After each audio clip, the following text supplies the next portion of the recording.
Alright Sealers, it's the OTA day again today. So this version 2.2 now finally has arrived in many European countries. At least the UK, Germany and Finland have received this update, and probably many other countries as well already. And this update 2.2 is especially interesting from two perspectives.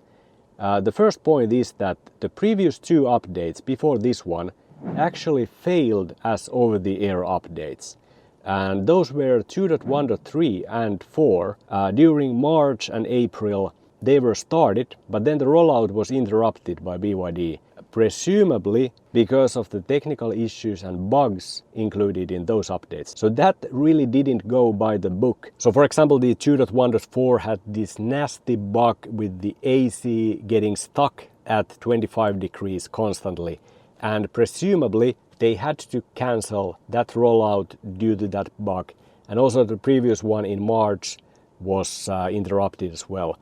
So those are of course signs that not everything went perfectly regarding the QA process. And in that sense, it is now interesting to see the 2.2, can it deliver the new features, new optimizations without issues. But then the second point, why this 2.2 is interesting, has actually to do with this stuff here. So I have here on the plate the shiny blue thing, the OBD2 scanner, as well as the AI box. Basically the question is that has BYD removed the OBD2 port encryption, and if they have, I can plug this in. I'm running the car scanner application on the AI box. And let's see if we can get the full battery stats, the state of health, the battery temperature and all the other data points here on the main infotainment screen again. That's what I used to do still half a year ago, but then what happened was that BYD blocked the OBD2 data. But now there is a reason to expect that this 2.2 could bring that functionality back again. But of course in this video we will go through all the new features and optimizations and see how does this update work as a whole in the BYD Seal. So welcome to the channel everyone, let's get this update now started. The electric seal.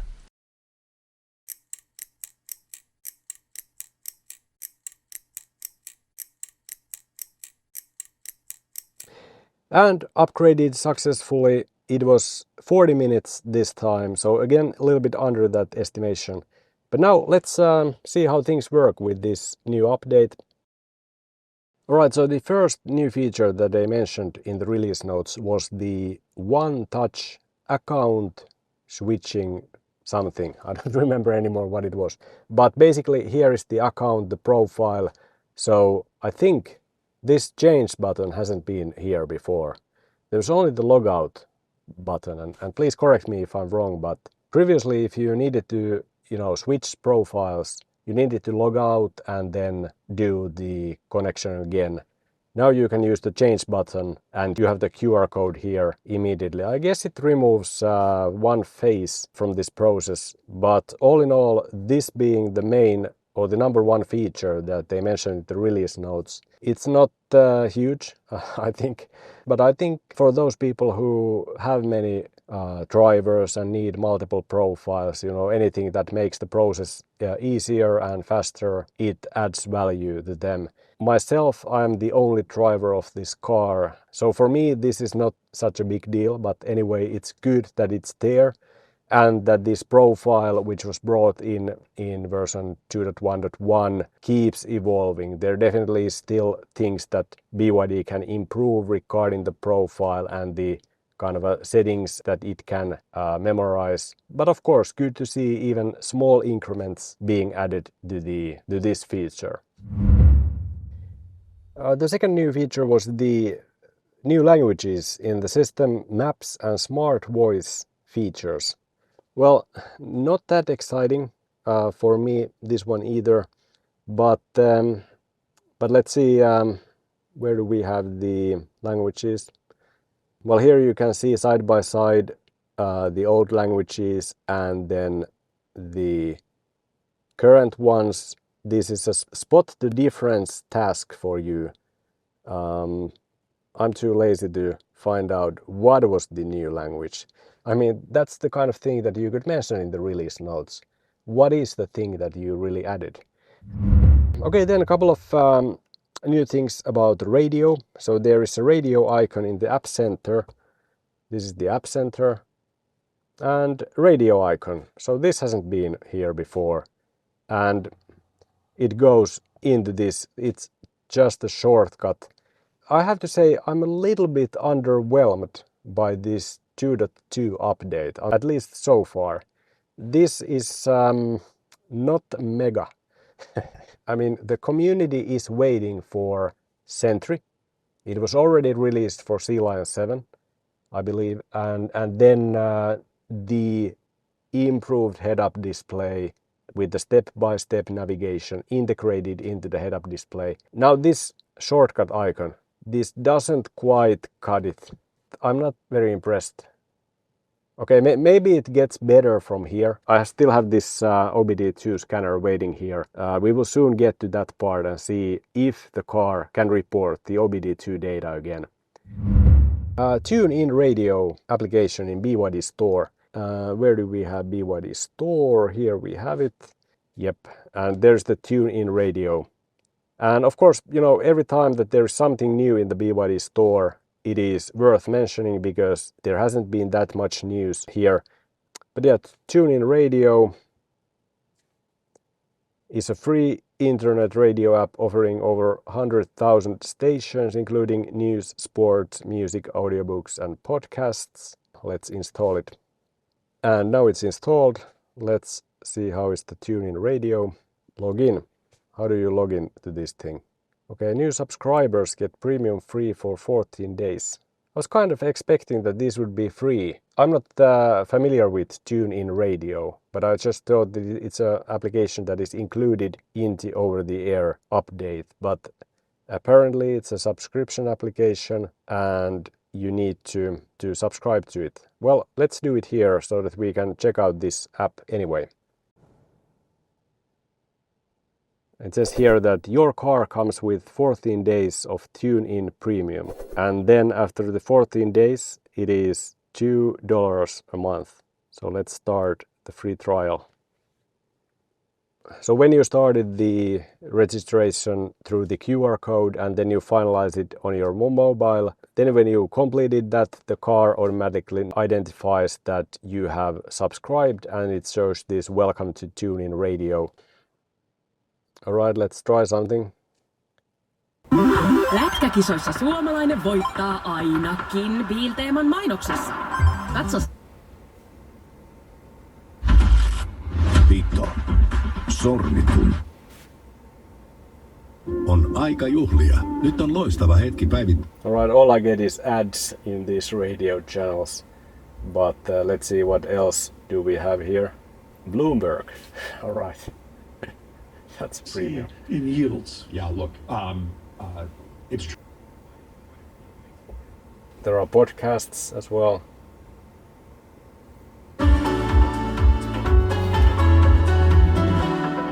Viranomaisilla ei ole havaintoja, että Suomeen olisi aamuyöllä tullut droneja.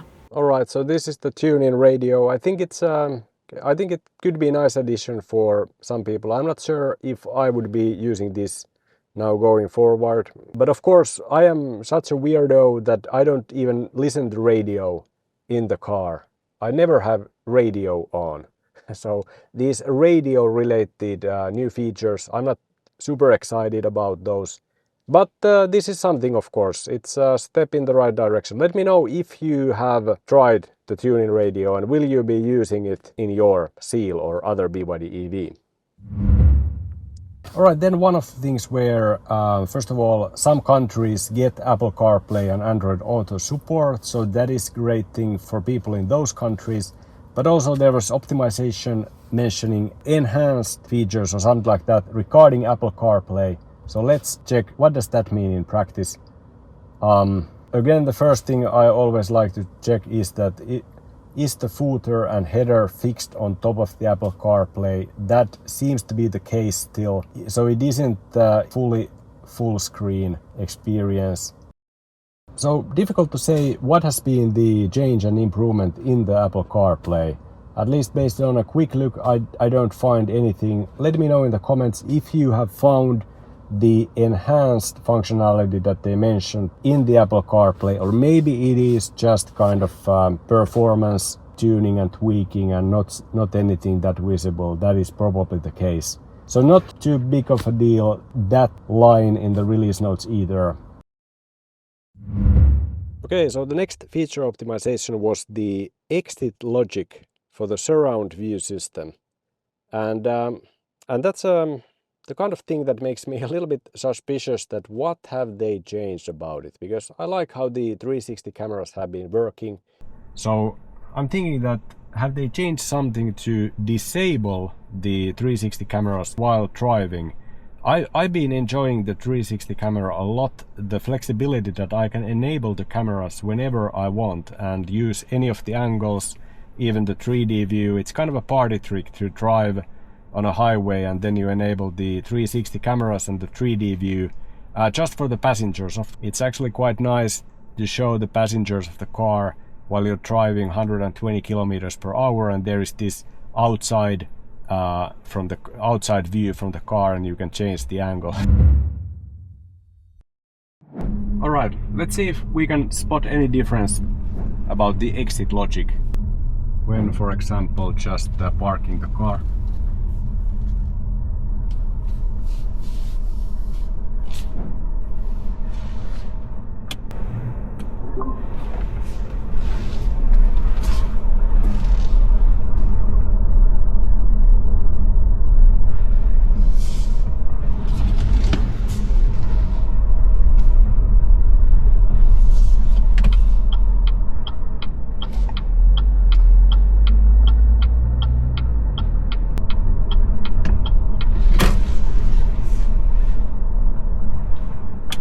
Well, that's a little bit of mystery what has changed about 360 camera, but the good thing is that it seems to function in the same way as previously. Well, I didn't now test the highway drive with the camera on. I wonder if that improved exit logic applies in that scenario. Hopefully not. By the way, just notice that here is one new thing. So version update, it says that it is the latest version 2.2.0. Okay, that's good, especially if the check is working better than previously. This has been failing earlier quite often, but look at that. Have they actually done something with this? I think I've been complaining about this at least 3 times.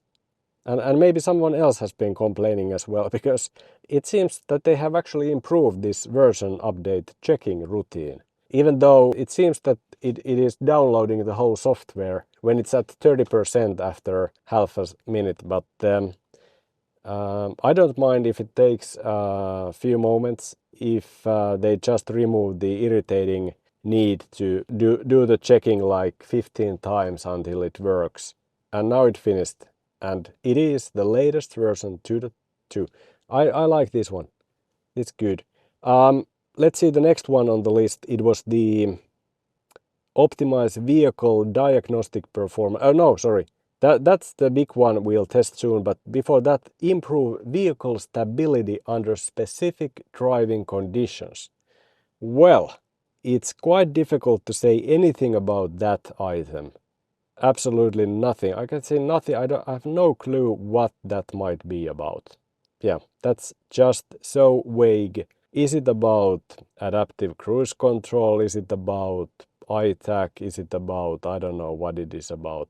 It would be nice to know more about it. But then the big one, 4th optimization, optimize vehicle diagnostic performance and improve system stability. And how do I read that? I read it as the comeback of this shiny blue thingy. So let's plug it in and see if we can retrieve the OBD2 data again from the car.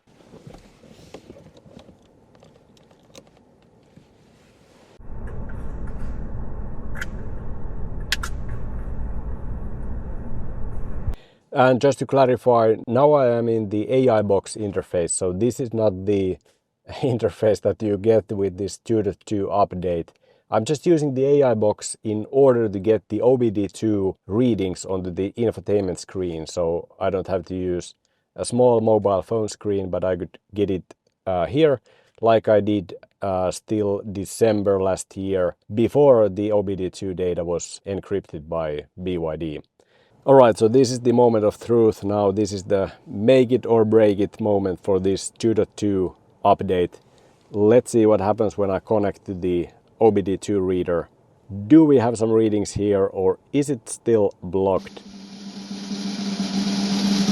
And look at that! We have readings here. Great stuff. We can see the minimum cell temperature. Now this is a sentimental moment. First time in half a year I can see what is going on in the battery pack. So minimum temperature, maximum cell temperature. I had severe withdrawal symptoms during the winter when I was not able to check these numbers. But now it's back. The OBD2 data encryption has been removed.